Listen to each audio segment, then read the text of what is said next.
the wall!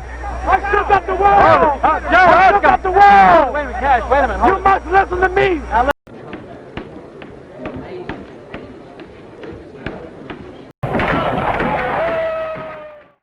Mohamed Ali, uno de los más grandes pugilistas en la historia del boxeo, dejó atrás un gran legado boxístico, conquistando múltiples veces el Campeonato Mundial de los Pesos Pesados, además de haber obtenido el oro durante los Juegos Olímpicos de 1960 en la categoría de 75 a 81 kilogramos.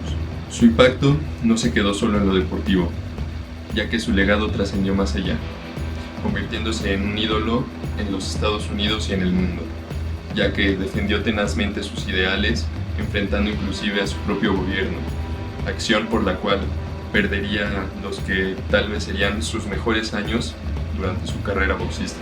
Hoy, 3 de junio de 2020, se cumplen 4 años de su muerte. Este aniversario, sumado a los recientes hechos sociales que se están viviendo en Estados Unidos, motivaron a compartirles este video sobre el legado social que dejó Mohamed Ali y la lucha que desarrolló durante toda su vida en contra del sistema y del racismo.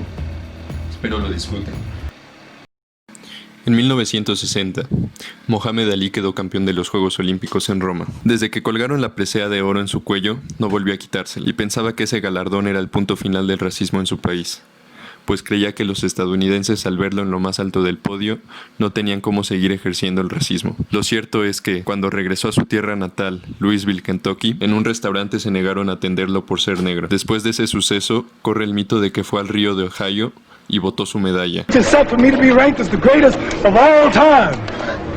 En la década de los años 60 existían dos estereotipos de los boxeadores afroamericanos en los Estados Unidos. Uno era el del Bad Nigger y el otro del Uncle Tom. El primero se caracterizaba por su conducta violenta y pasado turbulento, mientras que el otro respetaba el establishment, por lo que era apoyado por los mandamases blancos. El afroamericano que cumplía los arquetipos y alcanzaba el éxito en el boxeo era considerado un modelo a seguir, ya que lo había conseguido dentro de los esquemas sociales tradicionales. En aquel tiempo, dos boxeadores se consideraban modelos de ese estereotipo, los cuales eran Sonny Liston y Floyd Patterson. Por el contrario, Mohamed Ali, tras su pelea contra Sonny Liston y su consiguiente aceptación del Islam, se declaró independiente de cualquier opinión preconcebida, por lo que derrumbó aquellos estereotipos, adoptando hasta ese entonces lo que era una conducta inédita para un afroamericano. Se convirtió en un símbolo de resistencia del afroamericano contra el racismo, pero eso no quería decir que contaba con el apoyo mayoritario de la población afroamericana, ya que personajes como Joe Louis creían que los musulmanes predicaban el contrario a los valores tradicionales estadounidenses y que contradecían la norma por la que los mejores afroamericanos eran aquellos que se mostraban leales a su país. En 1961 inició su conversión al Islam, donde fue determinante su amistad con Malcolm X, quien le brindó su apoyo antes de la importante pelea contra Sonny Liston. Malcolm X tenía sus razones, ya que él creía que una victoria de Ali probaría la superioridad del Islam en el mundo, puesto que el encuentro era en realidad una especie de cruzada que enfrentaba a los musulmanes y cristianos.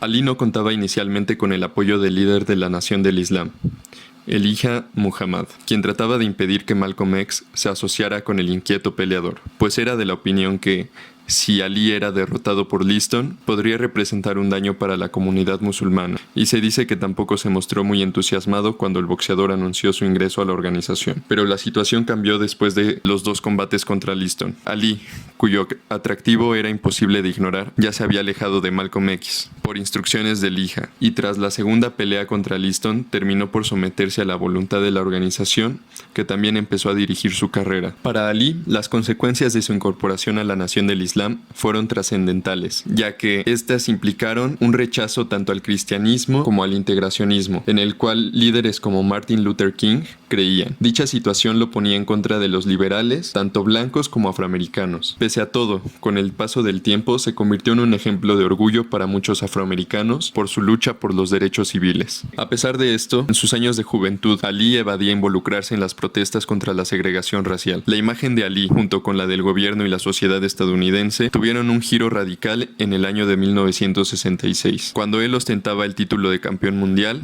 y se desarrollaba la guerra de Vietnam. Ese año, con una resolución de las Fuerzas Armadas, Ali fue calificado como apto para el servicio militar en Vietnam. Ali se negó al reclutamiento, alegando objeción de conciencia y su adhesión a los principios de la nación del Islam, pronunciando una de sus más memorables frases: pregunten todo lo que quieran sobre la guerra de Vietnam, siempre tendré esta canción. No tengo problemas con los Vietcong, porque ningún Vietcong me ha llamado nigger. Estas fueron las palabras de Mohamed Ali al rechazar hacer su servicio militar en Vietnam. A partir de entonces, se inició una tensa relación entre Ali y el gobierno estadounidense. Lo más notorio del caso era que hasta entonces ninguna reconocida personalidad de la época se había pronunciado en contra de la guerra de Vietnam y como consecuencia debió afrontar todo tipo de críticas que lo tildaban desde cobarde hasta traidor. Cuando se hizo patente que rechazaba el reclutamiento, fue amenazado con la imposición de una multa de $10,000 más una pena de 5 años de prisión. Las consecuencias de su actuación no tardaron en llegar, ya que el 28 de abril de ese año, apenas una hora después de evitar el reclutamiento, la Comisión Atlética de Nueva York le suspendió su licencia para boxear. En el juicio que se llevó a cabo en junio, el jurado le declaró culpable y el juez le sentenció a 5 años de prisión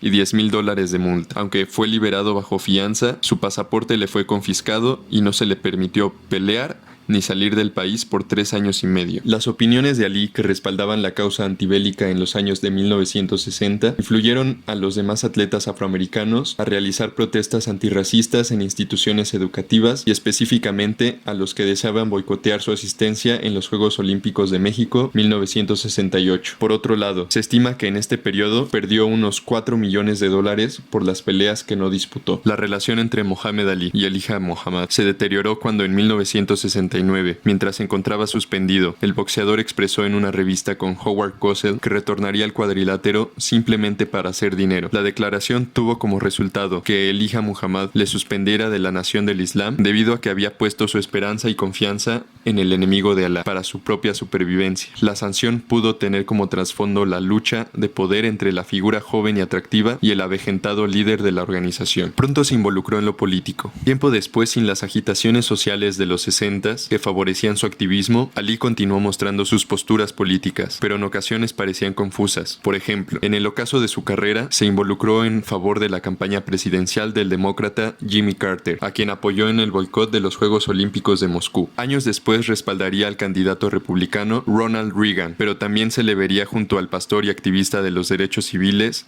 Jesse Jackson, así como también visitó a Nelson Mandela recién salido de prisión. Terminada su carrera deportiva, Ali realizó una incesante labor humanitaria y benéfica en favor de todo tipo de causas, incluso fuera de su país. En el año de 1990 viajó a Irak para la intervención en la liberación de unos rehenes, la cual tuvo un buen desenlace. En 1998 fue designado mensajero de la paz por parte de las Naciones Unidas, que le reconocieron como un importante agente humanitario en el mundo en desarrollo. Organizaciones promovidas por él son el Mohamed Ali Center, que fomenta los valores cívicos, y el Mohamed Ali Parkinson Center, para el tratamiento de la enfermedad del Parkinson. Como conclusión, y citando a un reportero de Sports Illustrated Resume, Ali entendía que para ser grande necesitaba de una fuerza exterior. Si peleas por ti mismo, eres tú contra los demás, y esto te motiva, pero nunca será con la fortaleza que Ali tenía. Mohamed peleaba más que por él mismo. Él peleaba por Dios. Su misión era muy grande, por eso es que tuvo la capacidad de imponerse cuando otros hubieran caído. Si te gustó el video, no olvides suscribirte y dejar tu like. Compárteme tu opinión en los comentarios y si te gustaría que hiciera este tipo de videos sobre alguna otra figura importante del deporte. Yo soy Adad y nos vemos pronto.